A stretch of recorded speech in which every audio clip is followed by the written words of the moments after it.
well, we should start in the place that's probably occupying the headline slot in gaming news around the world. That is with the reveal of the Nintendo Switch 2.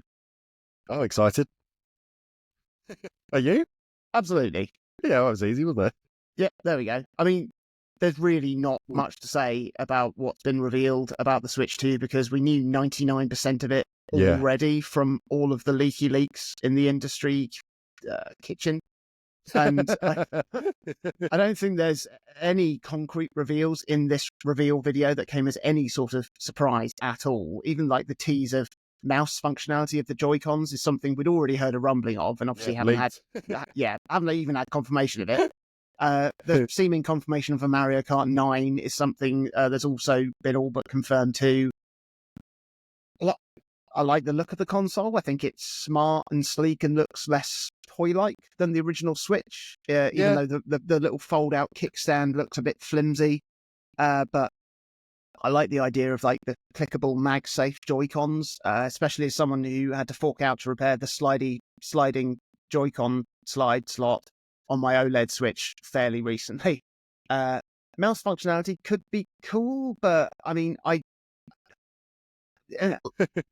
suppose I'll only play with the Joy-Cons attached to my console. If I'm not doing that, I'm going to use the Pro Controller. That's what I've always done. I've always been a bit, begrudged to have to do any sort of waggling. The potential benefit, I guess, is when I was looking before for a controller to use with my Steam Deck setup that could kind of mimic mouse controls, and I went for the Steam controller itself. Works really nicely with the little touchpad thing. It could work for games like that. But because the Switch 2 is still a console, it's not a PC handheld in the same way Steam Deck is, it's not that important either. So unless Nintendo are like, bring back Mario Paint, like day one, it's going to need something to make that make sense. But, who's Mario to say Maker? at the moment? Yeah, I mean, stuff like that would work a lot better. Any real-time strategy game. Yeah, one of the big changes, I suppose, was going from Mario Maker on the Wii U that had a touchpad and was much easier to make levels on. Yeah. Versus the Switch, where it was fine, but it just felt a little bit less good. Yeah. But yeah, things like that could be interesting. My biggest takeaway was obviously I knew I was going to buy a Switch 2 when they came out anyway. That it doesn't really matter what the cost is. I will be queuing up, as it were, digitally to buy one. But it did say in this teaser trailer, we're going to play old cartridges, and that was a really, really big deal. Yeah. And I think it's good that they got ahead of that enough to properly confirm it. In what was a teaser trailer that didn't need that information. Yeah, no one was clamoring at that stage outside of saying, "Oh, it's official. Here's the thing. It's flying around and everything else."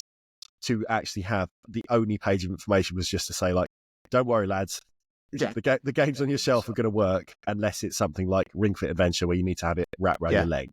Yeah, it seems like everything else will be fine. And even then, it wouldn't surprise me if it supports old Joy-Cons, just not kind of attached. They could still be kind of a separate, loose peripheral, as it were, that you could use as a control option. So we really know nothing. We know nothing. We know nothing.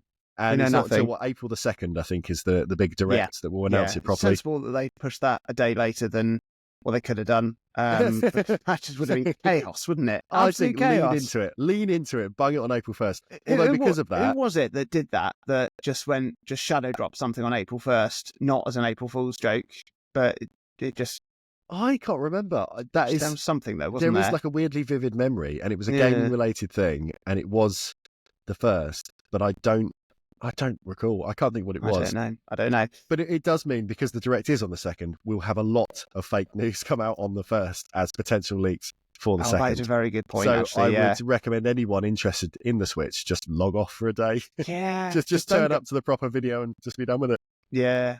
I think Mario Kart 9 isn't something I'm actually that excited about. I think Mario Kart 8 is the peak of where that series can be. Certainly, I agree. Certainly graphically, but it looks like maybe Mario Kart 9 will push the races to 24 characters as a showy-offy thing. The track they showed looked pretty big, maybe even open world Forza Horizon big, maybe. I don't know, but the redesign of some of the character models made it look like it was going to hark back to the original SNES Mario Kart. The new the new old Donkey Kong design has made me so happy.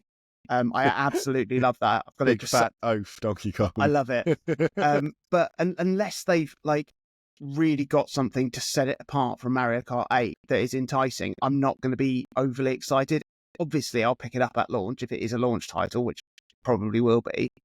But then I also bought 1-2 Switch at launch too. And also that dreadful 3D Snake game on the eShop because there was nothing else to play. Yeah, Snake Pass, I think it was called.